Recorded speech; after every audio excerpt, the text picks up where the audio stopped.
Ah,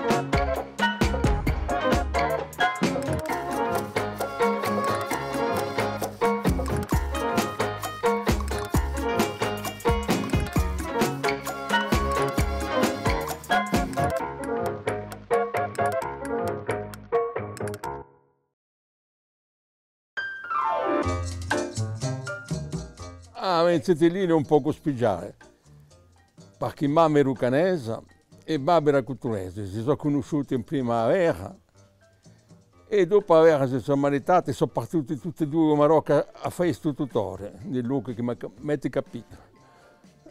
E poi dopo, a principio degli anni 50, dopo che fossi nato, mamma è morta. E babbo nel principio di tenere due masce, era troppo giovane, non sapeva troppo come va.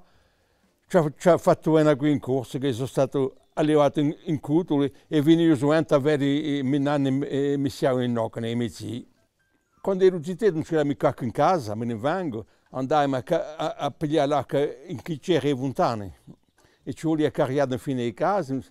Non era mica così. Me ne vengo una donna che aveva paura dell'acqua in casa, si era messo fatta mettere roba in piazza, non toso soglio. E sortiva tutti gli anni a riempire lo stoviglie in rubinetti.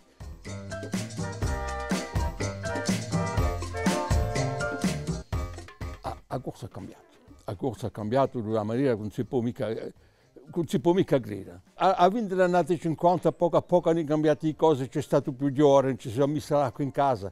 Non era mica così. L'uso hanno cambiato. I rapporti tra la gente hanno cambiato prima erano più strinti perché la vita era più dura, i scuole erano più strinti, i bambini erano più accolti, dopo i bambini si sono sparsi e la gente hanno una maniera più sottile di campare. Cioè, di cose come di solito, dopo è giunto interesse. E tutto ciò che va giù, il fondo corsino è cambiato. Che dopo si può bene o può male, ma è cambiato.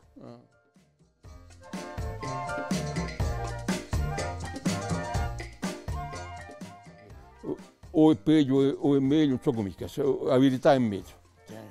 La verità è meglio, cioè di come di so. E ho fatto conferenza a gioventù, quando valgono a ghiaccio a sortita del liceo, quindi sapete da gioventù, mi fa più piacere. Se vede che sta una corsa che incarica, va, e penso che ne va più meglio. Cioè dico così.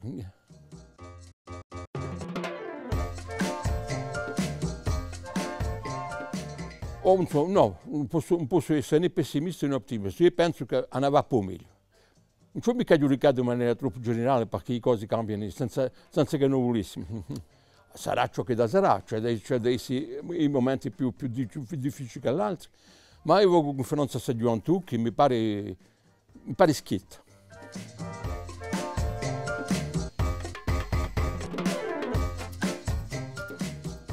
Poi anzi, provate essere rose e fate più meglio.